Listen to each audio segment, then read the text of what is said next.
Hello, hello. Welcome to another episode of Coffee Chat with Coach Melissa. That's me. I'm Coach Melissa. So I have my coffee here. I'm ready to talk about some fun, health-related stuff. Okay, I'm going to take a sip of my coffee first. Nothing like a freshly brewed cup of pour over coffee. So today I wanted to touch on protein bars or energy bars, whatever you want to call them. I thought this would be a great topic today, especially now during this summer. So many people are traveling, okay? And it can be kind of tricky, like with airports, with food, if you have allergies or sensitivities, or you just simply don't want to spend the money, or maybe you just won't have time to grab something while you're in an airport. So today I wanted to talk just briefly about protein bars and energy bars and really focus on reading the labels. Now, this is for all foods, like all prepackaged processed foods, but I want to focus specifically on protein/energy bars today, because what I found is that there's so many people who have energy bars and or protein bars on hand as a quick go-to snack or meal replacement, and I'll touch on that a little bit as well. So first of all, I want to just encourage you to really think about, before you invest in protein bars, I know there are some very affordable ones out there, but I want to talk about those as well. But I want to really kind of hone in on, like, why do you feel like you need to carry a protein or energy bar with you? Okay, because first of all, answer that question, because that actually kind of determines, like, should you even be eating protein bars or energy bars? Do you even need to have them on hand? And they're so great at marketing, and I get it. I totally get it. So Vital Proteins is a really high quality, really well-known collagen protein powder brand. And Jennifer Aniston is currently I think their chief creative officer, and she just helps create a protein bar for them, which I think is great. I'm all for, if you need to get your collagen in quickly and you get a little protein boost from it, awesome. I love that. I'm a big fan of that. But I just because they're really, really good at marketing doesn't necessarily mean that you need to have them on hand at all times. So I want you to be really choosy and really specific with why you want it. So for example, if you're traveling, throw some protein bars in your purse, and I'll go into some protein bars that I recommend and that we usually always have in our home as an emergency basis. So, but when I'm traveling by air, even on a very long car trip, I try to, we always try and make sure we have some sort of protein with us. So number one, we don't have to spend money on food that's probably not the highest quality and healthiest. And number two, we don't know if we'll even have access to food. So, okay. So really decide, like, do you really need it? Because here's the thing is, if you are having a lull between like 2 and 3 o'clock in the afternoon, it could be because of a couple of different reasons. And if this is the reason why you have energy bars on hand, I want you to really kind of sit back and take a look at, okay, why do I have this lull? Why do I have this energy lull? I want you to kind of sit back and remember, list out, what did you eat for breakfast? Was it full of protein and healthy fats and a little bit of carbohydrates? Or was it mostly carbohydrates, no protein or almost no protein, and unhealthy fats? And same thing with your lunch too.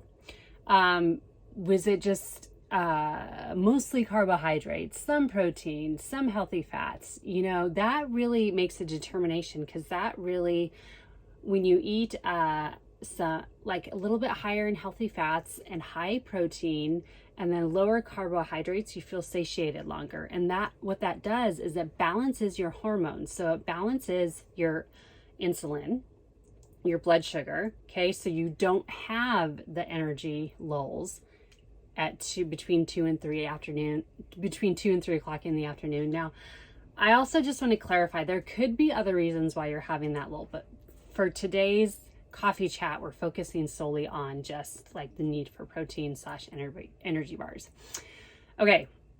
So if that's the case, I would encourage you to go a couple days and add more protein to your lunch and or breakfast, and some more healthy fats, and maybe just decrease the carbohydrates just a little bit. I'm not talking about veggies like the non-starchy carbs, but maybe the starchy carbs.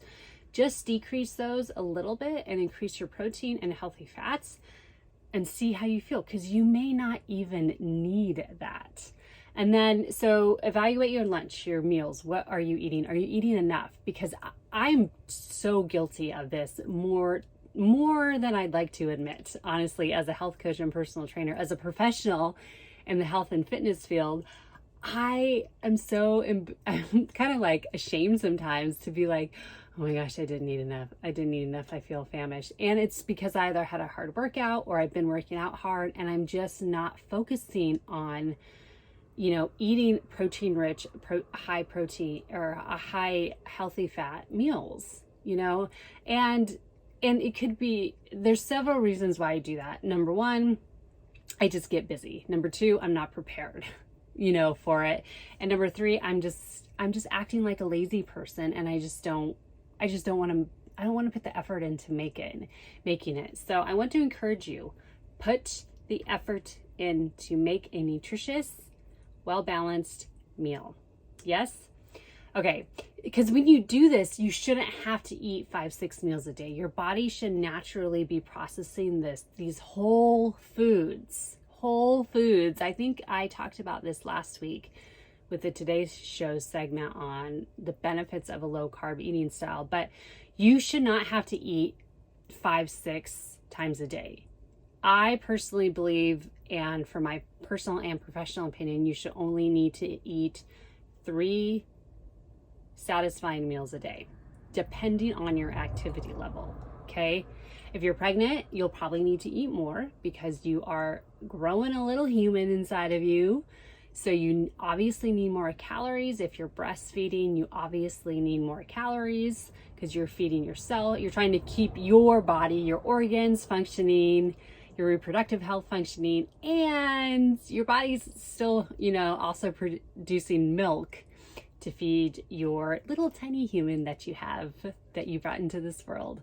So I want to just kind of like reevaluate, just, think about it from a perspective of like where you are in your life, what's happening in your life right now, what's your body going through. So, okay. So like I said, you should not have to eat 4, 5, 6 meals a day. Okay. If you are eating that much, then something needs to be tweaked a little bit, and you probably need to, like I said, eat more protein, eat more healthy fats. Okay. So in the event that you like to have protein bars or any energy bars on hand, I get it. I totally get it. Sometimes I will reach for an Epic bar, which is basically a meat bar, has meat like grass-fed or pasture-raised meat in it, and it's seasoned, it has some spices in it. And so it's kind of like beef jerky, but in bar form a little bit. And we have nut bars on hand. Well, they'll be just nuts and maybe some cinnamon, some honey, a little bit of coconut sugar, but I'm going to go into that in a minute. But we'll have those on hand. And I personally like to keep those on hand just as a little supplement to my lunch. So for example, usually I will for lunch, I'll have just some leftover meat from dinner that week and some veggies, or I'll have some eggs or something like that, or I'll make a salad, I'll get some really nice, really tasty, fresh butter lettuce, throw some leftover taco meat. That's what I was eating last week, leftover taco meat. Throw it on there, some avocado, some olives, some onions, just whatever we have available in the house. And I'll put that together. And sometimes it's not enough food. Sometimes like 20 minutes after I'm done, I'm like, you know what? I'm still hungry. So I'll grab a nut bar or I'll grab an Epic bar and I'll eat it. And so it's a great like supplement to your meal that you're like, this looks so big. I think this is going to be enough, when the reality is maybe it's not. Okay. And that's okay, because your appetite will fluctuate and your hunger levels will fluctuate depending on what's happening. So, okay, so if you do want to have protein bars, so we also, just real quick, so we also have them on hand if we're like on our way to, for example, Saturday mornings, we go to a local coffee shop and sit and hang out, and, you know, I do some work and Scott does some work, and we sometimes before we go, we'll have a protein bar just to kind of fill us up and satiate us, so we're not tempted to spend money and eat food that's probably not going to support our health and fitness goals in a way that we want it to. So so we'll do that. So that's one great reason to have those on hand, just to kind of hold us over until our next meal.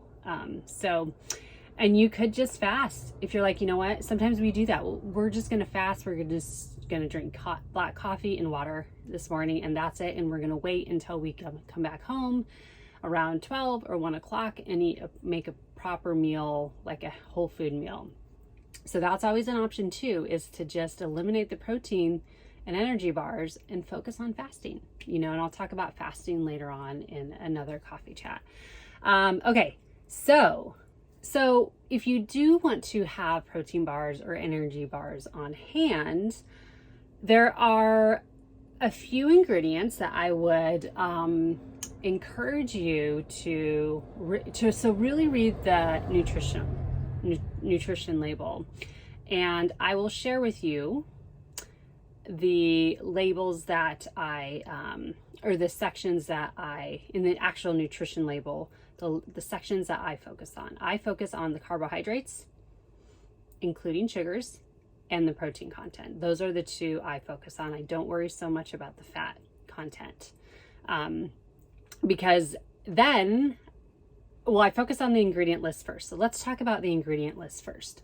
So for example, for the Epic meat bars, it's basically meat, like beef, bison, chicken, pork. I think they have some salmon ones still. I'm not 100% sure. They've updated their bars over the last 3 or 4 years. So, but it just has meat and herbs and spices, and that's it. I think there might be some citric acid for preserving it, but other than that, there's not a lot of ingredients in it. I don't think any of the Epic bars have sugar in them, which is good. And then the other go-to bar is a nut bar that we buy at Costco in bulk. And it basically has some sunflower seeds. I think it has some cashews, almonds, can't remember, a little nut and seed blend. And it has cinnamon. It does have honey in it and some coconut sugar. So these are a little bit higher in carbs, a little bit higher than I like to eat. So I don't eat these that often. Okay. I try to avoid these. But sometimes it's my best option available.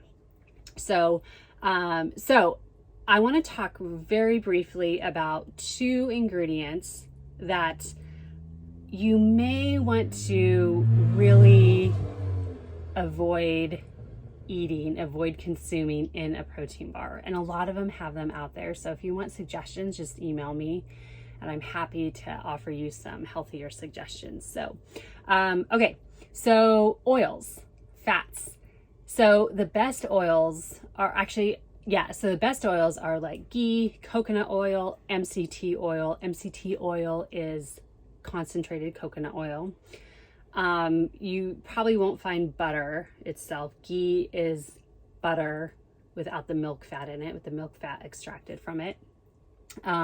And avocado oil's good, olive oil's good. Those can get a little iffy depending on how they're processed and where they come from, but those aren't the worst. So the oils you want to avoid are basically all vegetable oils: corn oil, canola oil, soybean oil, safflower oil, because these are all basically man-made oils. And what happens to them is, since they don't come from nature, in spite of what you may think, they do not come from nature. And so there's I believe it's the hydrogen compound that's removed, that's not in these oils, in the chain of triglycerides, which is fat. And what that does is it oxidizes in your body. So when metal gets rusty, that's oxidation. The rusted metal is oxidation. So that's what happens in your body. So this can increase inflammation. So if you have any chronic pain, arthritis, anything like that, that can negatively affect that. Anything else? There's inflammation in like in your heart. There's a lot of new studies coming out that heart disease, high blood pressure, high cholesterol is mainly caused by inflammation and not necessarily bad saturated fats, okay, or high sodium intake. Now, I'm not a doctor, so I just want to be very clear, just very, very transparent with you. I'm not a medical doctor. This is just my training from my personal training certification and my health coaching certification. And also, I'm usually always up to date on all this health research because I geek out on it. So you want to avoid those oils, okay? And then let's talk about some sugars to avoid. Now, the sugar is it's not necessarily bad when it's in small doses, okay?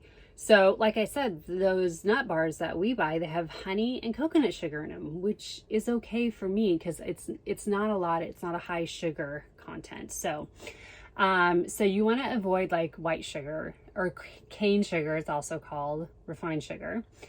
Glucose, dextrose, these are all different names for sugar. Fructose.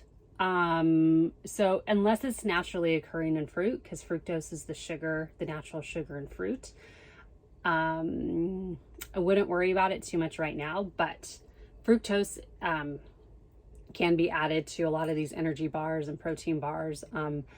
Maltodextrin. This is one that I see a lot on prepackaged ingredients. A lot. And it's sugar. It's just another word for sugar, another name for sugar. And there are so many of them. There's, I think, 56 different names for sugars. So there's the glucose and the syrups and like cane sugar. I already said cane sugar, raw sugar, brown sugar, maple sugar, any kind of syrup. I think I already said that. It was syrup, any kind of syrup. And so you want to be mindful of these. So I would focus more on the natural ones. Honey and maple syrup are two okay ones, only because they're from nature. They're not man-made. They're not made in a lab or anything. And then coconut sugar is also a really good granular sugar because it has a lower glycemic index, which means our bodies process it slower, which is what you want, because when your energy levels fluctuate throughout the day, your blood sugar levels are going up and down, your insulin response is like, oh my gosh, it's like a roller coaster ride, okay? And that's what gives you the energy highs and then the energy lows, and the energy highs and the energy lows throughout the day. So when you have that steady stream of your body burning the coconut sugar, it's so much better. You have more consistent energy levels. So, okay, so was that helpful to you? Now you could apply this to any other packaged foods. Like I said, I just wanted to focus specifically on protein bars and energy bars since it's travel season. And I know a lot of people are traveling right now, so just in case. So really focus on that. Okay, and also focus on, like I said, the carbohydrate content. So basically sugar, mainly sugar. I personally would recommend 5 grams of sugar or less per serving. Anything above that is kind of cutting it close. And this is total sugar, this is including the added sugar. Okay. Cause there's just like the sugar. So RX bars are a really popular, protein bar, and the base of the RX bar are dates. So of course that's a fruit, it's a dried fruit. So they're naturally high in sugar. But so you do want to pay attention to not just the added sugar, but the overall sugar. So, anyways, so I don't want to discourage you from having protein bars or energy bars on hand, because we have them on hand in our home. I just want to help you make choices that will support you. And if for example you're in a hurry and a Clif Bar, a LAR bar is all you have, it has 10 grams of protein in it or 15 grams of protein in it, and it's your only option, go for it. Don't be like, oh my God, I can't buy that. I'm just going to go hungry for the next 5 hours because Coach Melissa told me not to eat that. Just eat it. Just don't make it a daily occurrence. Don't make it a regular thing, and really focus on why. Like, why do you need it? Do you really need the energy boost? Then do it. Okay. But for long-term success, I would encourage you not to rely on those energy bars. So, okay. So tell me your thoughts. What's your favorite protein bar or energy bar? I'm always looking for new ones. There's always new ones on the market. They're really popular. They're getting better and better at making super high quality protein bars. So please share them with me either in the comments below or email me your suggestions. And yeah, don't forget to subscribe below to make sure you catch every single episode of Coffee Chat with Coach Melissa, and email me, melissa@wellnessabundancecoaching.com, with questions. If you want me to answer your questions, I'm happy to do so, or comment below. Okay, thanks so much and have a great day.